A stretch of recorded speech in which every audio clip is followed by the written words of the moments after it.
Hello everyone, welcome to another video. Today I will show you how to remove your card details on Netflix in 2022. So the first thing that we have to do is we have to go on your account and we have to go here to account settings, right?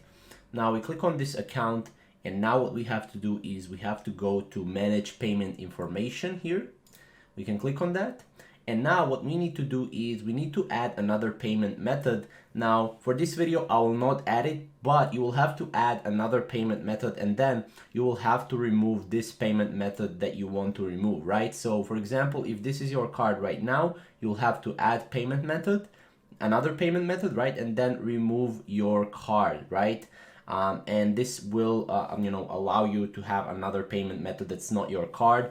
Now if you want to remove your card, just add a prepaid card here, so with no money, so that Netflix won't bill you if you want that, right? If you don't want that, just add another payment method, just to change this current payment method that you have. So that's pretty much it. This is the only way how to remove card details on Netflix. This works as well on your Android devices or iOS devices. You just need to go to Google Chrome, log in into your Netflix and change the data like this. If you have any questions, leave them down in the comments below and I'll make sure to answer them all. Thank you.